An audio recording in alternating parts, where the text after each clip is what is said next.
صلو علی الحبیب صلی اللہ تعالی علیہ وسلم۔ الکلمۃ لفظ، کلمہ وہ لفظ ہے۔ آج ہم الکلمۃ لفظ کو لے کر کے بحث کریں گے۔ سب سے پہلے الکلمۃ میں جو الف لام ہے اس کو لے کر کے بحث کرتے ہیں کہ صاحب الف لام کی دو قسمیں ہوتی ہیں۔ الف لام یا تو اسمی ہوتا ہے یا حرفی ہوتا ہے۔ اسمی وہ ہوتا ہے جو اسم فاعل اسم مفعول پر داخل ہوتا ہے، اور پھر حرفی کی دو قسمیں ہیں، زائد اور غیر زائد۔ زائد وہ ہوتا ہے جو علم پر داخل ہوتا ہے، حسن کلام کے لیے لایا جاتا ہے، جیسے الحسن والحسین، تو حسن اور حسین یہ علم ہے، ان پر علم داخل ہوا تو یہ الف لام زائدہ ہے، اور اس کے ہٹا دینے سے کلمے میں کوئی خرابی لازم نہیں آتی ہے۔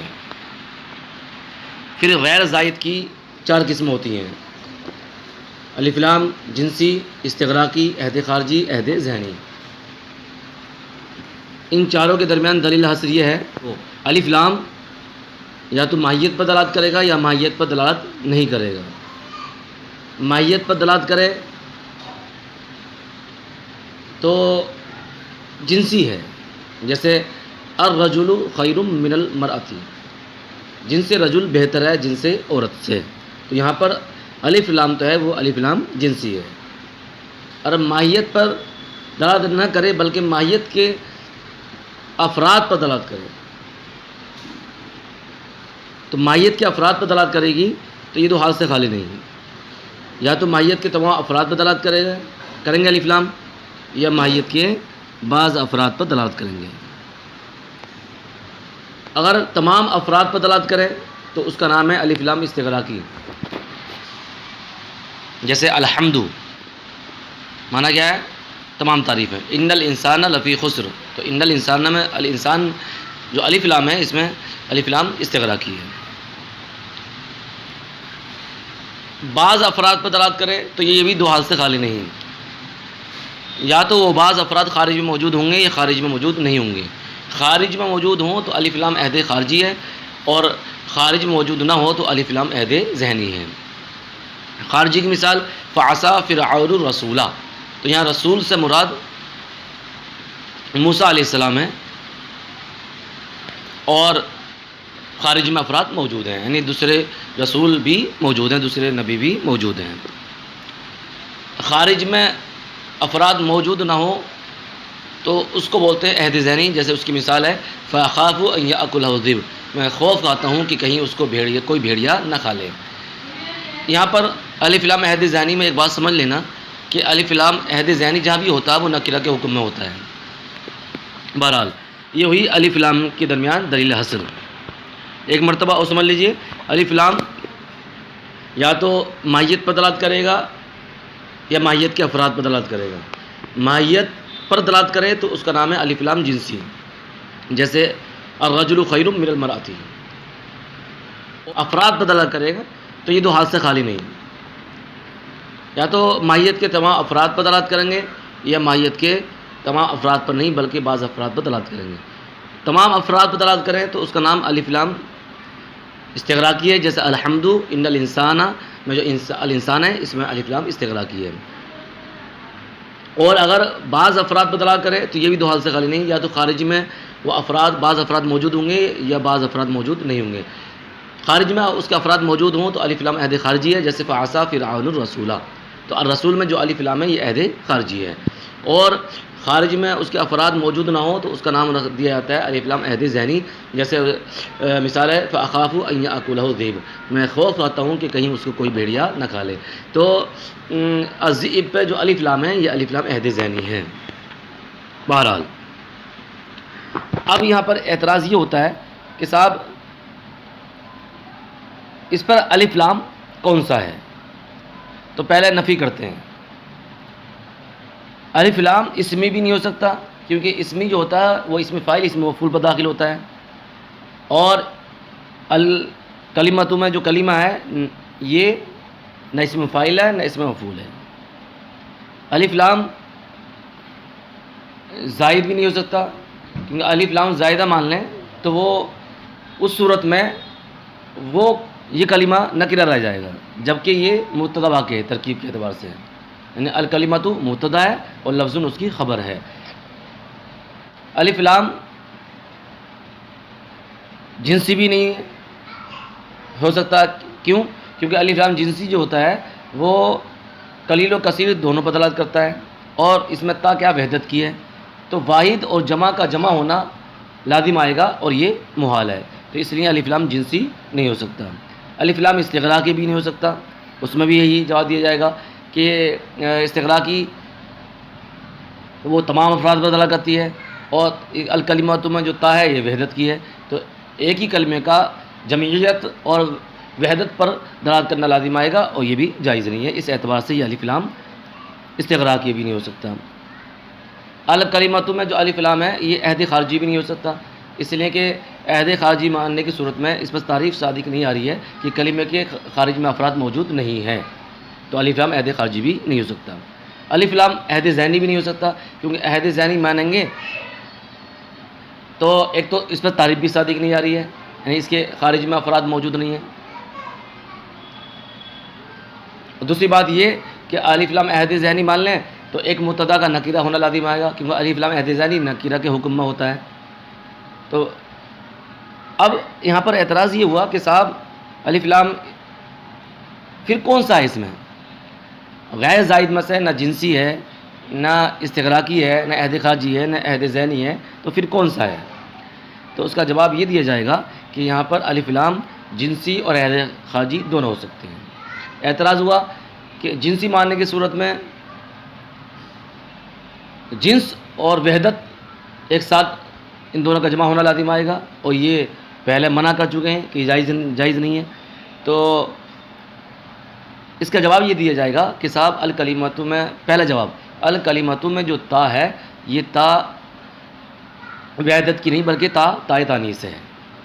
دوسرا جواب یہ اگر تا وحدت کی مان لیں تب بھی الف لام جنسی ہی ہوگا، کیوں؟ کیونکہ وحدت کی 4 قسمیں ہوتی ہیں، وحدت فردی، وحدت شخصی، وحدت نوعی، وحدت جنسی۔ اس میں 3 قسمیں پائی جائیں گی وحدت کی، یعنی وحدت شخصی، وحدت نوعی، وحدت جنسی، یہ 3 صورتیں پائی جائیں گی، صرف ایک صورت نہیں پائی جائے گی، ایک قسم نہیں پائی جائے گی، وہ ہے تا وحدت فردی۔ تو اس اعتبار سے الف لام جنسی یہاں پر ہو جائے گا، اور الف لام عہد خارجی بھی مان سکتے ہیں۔ اب اعتراض ہوگا صاحب آپ نے کہا تھا الف لام عہد خارجی نہیں پائی جا سکتا کیونکہ تعریف صادق نہیں آ رہی ہے۔ اعتراض کیا ہوا؟ اعتراض یہ ہوا کہ صاحب عہد خارجی کا جو احتمال تھا کہ یہاں الکلمات میں الف لام عہد خارجی بھی مان سکتے ہیں، تو عہد خارجی کس طرح مان سکتے ہیں جبکہ اس کے افراد خارج میں موجود بھی نہیں ہیں؟ تو اس کا جواب یہ دیا جائے گا صاحب یہاں پر خارج میں افراد موجود ہیں، اور وہ یہ ہیں کہ یہاں کلمے سے مراد وہ کلمہ ہے جو نحات کے منہ سے نکلے، جو نحات کے منہ سے نکلے، تو اس اعتبار سے اس کے افراد خارج موجود ہو جائیں گے، اور الکلمات میں الف لام جنسی اور عہد خارجی بھی ہو جائے گا۔ تو الف لام جنسی کا بھی احتمال ہے اور الف لام عہد خارجی کا بھی احتمال ہے۔ الف لام جنسی کا مانیں گے تو اس کے 2 جواب، یا تو تا وحدت کی نہیں بلکہ تا تانیث کی ماننی پڑے گی، یا تا وحدت کی مان بھی لیں پھر بھی الف لام جنسی مانا جائے گا، کیونکہ الف لام وہ تا کی یعنی تا جو وحدت کی آتی ہے اس وحدت کی 4 قسمیں ہوتی ہیں، فردی، شخصی، نوعی اور جنسی۔ تو یہاں پر ایک ممنوع ہے وہ وحدت فردی، اور باقی کا اعتبار الکلمات میں کر لیا جائے گا، یعنی الف لام وہ تا وحدت شخصی کا بھی، تا وحدت نوعی کا بھی، تا وحدت جنسی کا بھی اعتبار کر لیا جائے گا۔ یہ تو ہوا الف لام کے تعلق سے، یعنی یہ جو بحث ہوئی ہے یہ الف لام کے تعلق سے بحث ہوئی ہے۔ اب کلمۃ لے کر کے یعنی الکلمۃ میں جو کلمہ ہے اس کے بارے میں بحث کرتے ہیں۔ تو الکلمہ میں الکلمہ یہ جامد ہے مشتق ہے، اس میں اختلاف کرتے ہیں. تو جمہور علماء کا مذہب یہ ہے، جمہور علماء کا یہ کہنا ہے کہ کلمہ جامد ہے، اور بعض لوگ یہ کہتے ہیں کہ کلمہ مشتق ہے. جو مشتق ہے وہ کہتے ہیں کہ کلمہ یہ کلمن سے مشتق ہے. پھر اعتراض ہوتا ہے کہ صاحب چلو مانتے ہیں کہ مشتق ہے، تو مشتق من کے درمیان لفظی و معنوی مشابہت ہونا چاہیے. تو یہاں پر مشابہت ہے یا نہیں ہے؟ تو اس کا جواب یہ دیا کہ یہاں پر لفظی مشابہت بھی ہے اور معنوی مشابہت بھی ہے. لفظی مشابہت تو ظاہر ہے کہ الکلمہ میں کاف لام میم ہے اور کلمن میں بھی کاف لام میم ہے، اور معنوی مشابہت بھی پائی جا رہی ہے کیونکہ کلمن کے معنی آتے ہیں زخم کے، اور زخم میں اثر ہوتا ہے. ایسے ہی ہے جیسے کہ کلمہ و کلام میں اثر ہوتا ہے کہ کسی کو کچھ کہہ دیا، اس کے دل پر ٹھیس پہنچی، تو اس میں بھی اثر پایا گیا. اور یہاں تک ہے کہ تلوار کا زخم یہ کم ہوتا ہے زبان کے زخم سے، جیسے کہ قول ہے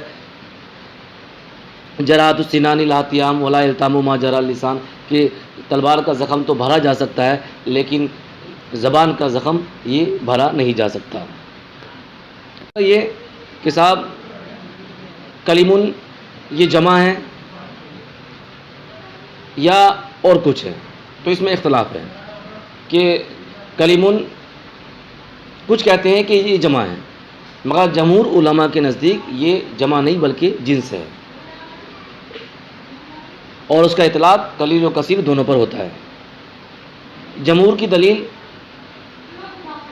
یہ دلیل دیتے ہیں کہ قرآن مجید میں آیا ہے الیہ یصعد الکلم الطیب، الیہ یصعد الکلم الطیب، تو الکلم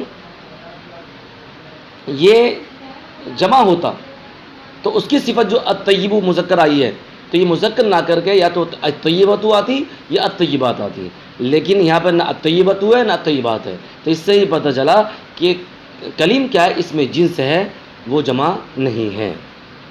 دوسرا جواب یہ دے سکتے ہیں کہ کلیمن یہ فاعل کے وزن پر ہے، اور کلام عرب میں کلیمن یہ ایسا وزن ہے کہ اس وزن پر کوئی جمع نہیں آئی ہے.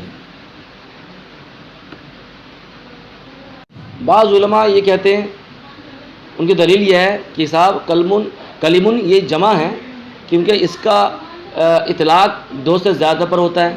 اگر یہ جمع نہ ہوتی تو اس کا اطلاق ایک پر بھی ہوتا، حالانکہ ایسا دیکھا گیا کہ اس کا اطلاق ایک پر نہیں ہوتا ہے بلکہ دو سے زیادہ پر ہی ہوتا ہے.